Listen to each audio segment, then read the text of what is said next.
Muy buenos días, buenas tardes y buenas noches. Bienvenidos a este nuevo capítulo de podcast, en el cual estaremos hablando sobre el currículum. Pero antes de comenzar, me gustaría presentar a mis queridos invitados, los siguientes profesionales. Nicolás. Hola, buen día, ¿cómo le va? Y a nuestro segundo experto, Nahuel. Buen día, chicos, gracias por invitarme. Qué bueno que hayan podido venir. Podemos estar reunidos en este espacio para hablar y charlar acerca de las concepciones sobre el currículum. Exacto. Primeramente, Hernán, tengo una pregunta. ¿Cómo fue evolucionando la construcción del currículum?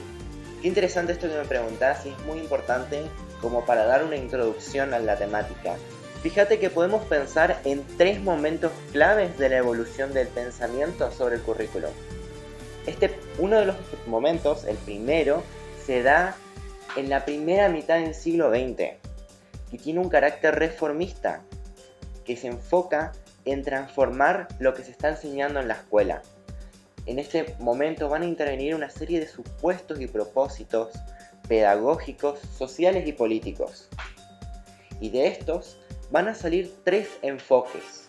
El primero es el enfoque tradicionalista, que como su nombre lo indica, está ligado a las disciplinas como tal. Lo que buscaba este enfoque era incluir en el currículum cada vez más disciplinas científicas. Todas las materias estaban enfocadas en el aspecto científico y el alumno debía regirse por una serie de normas de disciplina.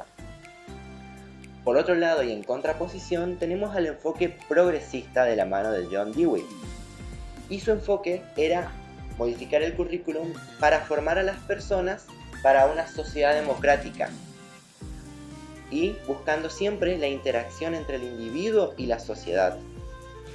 El tema central era el presente del alumno y no tanto lo que podría llegar a ser.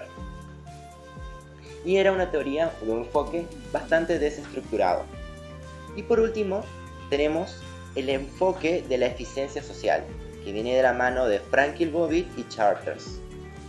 Ellos buscaban una reforma orientada a la industrialización y se basaban en 2 teorías, una psicológica y una administrativa, buscando que el currículum se construya para lograr una serie de objetivos que era introducir a las personas después en el mercado laboral. Un segundo momento que podemos destacar son las décadas del 60 y del 70, donde la construcción del currículo se van a dar por 2 corrientes. La primera, de mano de Tyler, se va a centrar en la construcción del currículum en base a unos objetivos de aprendizaje.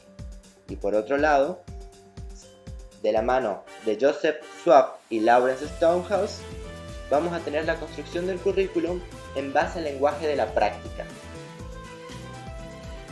Y por último, el tercer momento y el más actual inicia a partir del 1980 y es donde se toma una perspectiva postmoderna del currículum, el cual va a tener ahora un carácter súper abierto a distintas teorías y va a ser mucho más complejo. Pero bien, ya que hablamos un poco de la evolución y de estas distintas épocas, te quería preguntar, Nahuel, para vos, ¿cuál fue el papel de la Argentina en el escenario de las teorías del currículum? Bueno, gracias por tu pregunta, es muy buena. Yo creo que hay que pensar a la Argentina en clave del país, pero también de la región, ¿no? ¿Por qué no del mundo? Para eso tenemos que tener en cuenta que la Argentina en el siglo pasado tuvo un papel de una incorporación rápida y sistémica de lo que iba pasando en el mundo, ¿no? Cuáles eran los avances, las innovaciones. No pasó eso en este último, en el siglo que pasamos, que estamos viviendo. Tiene que ver con que nosotros estábamos inmersos por ahí en un contexto de dictadura que no era el mejor para que se incorporen estos cambios, estas innovaciones que venían ocurriendo respecto al currículum en el mundo. Y empieza a pasar después de 1983, cuando nosotros retomamos la democracia, empieza a ocurrir. Pero tuvimos un papel de más espectadores en Argentina, si analizamos su caso, tuvo escaso desarrollo teórico respecto a la teoría del currículum, sino más bien que fue una asimilación parcial de las teorías del currículum, más que una estrategia que favorezca la construcción de un campo específico acá en nuestro país. Tuvimos más como un rol de consumidores que de producir teoría, ¿no? Y ser críticos. Y yo creo que acá hay que tener en cuenta, y es muy importante, la cuestión de la representación de las teorías del currículum. Los cambios que refleja el currículum son cambios históricos de largo alcance que ocurren en las sociedades y que contienen lo que para ese momento, en ese determinado espacio y tiempo, significa educar para esa sociedad. Eso queda claro en ese análisis que tengo del contexto nuestro. Después también hay una cuestión que hay que tener en cuenta que tiene que ver con qué estaba pasando en el mundo, cuál era el pulso del mundo respecto al currículum y qué pasaba acá en la región. Yo creo que ahí hay tres segmentos para analizar. La corriente anglosajona, que tiene grandes aportes sectores de Estados Unidos, que critican la perspectiva técnica y buscan otra salida. Lo que sucede en Hispanoamérica, precisamente en España, que tiene que ver con cómo ellos institucionalizan este debate del currículum por dentro de su Ministerio de Educación, y lo que ocurrió en Brasil, acá cerca, el ejemplo más claro latinoamericano respecto a los análisis de la teoría del currículum y a la producción de contenido, que se centra en dos puntos, no toda esta corriente que les digo. En un primer momento el teórico, que tiene que ver con cuestiones por ahí más de carácter filosófico y en carácter de contenidos, ese era el debate. Después los metateóricos, que se preocupan por mostrar una alternativa al análisis teórico solamente, ¿no? Sino más bien reflexionan sobre la construcción teórica, comparan tipos de pensamiento y a partir de eso elaboran teorías del currículum. Creo que eso es lo que hay que tener en cuenta pensando en Argentina y la región, ¿no?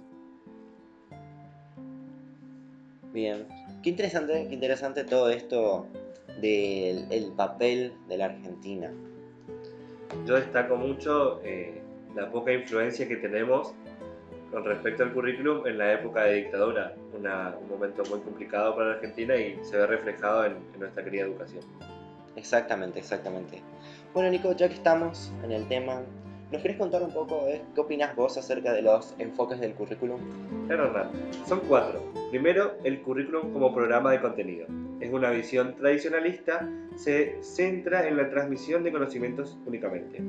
Luego tenemos un currículum como producto, orientado al logro de objetivos específicos. El tercer enfoque es el currículum como proceso. Destaca la interacción entre docente, estudiante y el saber, considerando el currículum como lo que sucede en la práctica. Y por último, el currículum como praxis. Este se enfoca en el rol activo y crítico del docente, en la transformación social, invitando a los estudiantes a reflexionar sobre sus realidades. Entonces, ¿por qué se lo considera como un espacio de disputa y no como una construcción neutra? Mira, Hernán, el currículum es un espacio muy complejo, donde confluyen distintas posiciones, teóricas, ideológicas y políticas, que inciden en cómo se define y organiza la enseñanza. Por eso no es una construcción neutra, sino más bien es un campo de permanente disputa. Es más, el currículum refleja tensiones históricas en torno a qué enseñar, cómo hacerlo y con qué fines. Qué importante esto que traes a la mesa de cómo elegir esas cosas, de particularmente de esta disputa que existe. Pero bueno, lamentablemente el tiempo se nos está acabando y me gustaría que en un futuro podamos volver a reunirnos y seguir charlando sobre este tema tan importante. Así que la verdad, muy agradecido que hayan podido venir a compartir este espacio. Gracias a vos, Hernán. Un placer haber podido venir y charlar sobre estos temas tan importantes para nosotros. Gracias, chicos. Muchas gracias por habernos acompañado en este episodio de podcast y espero que podamos volver a reunirnos en otro momento para seguir conversando y charlando sobre temas interesantes. Nos vemos la próxima vez.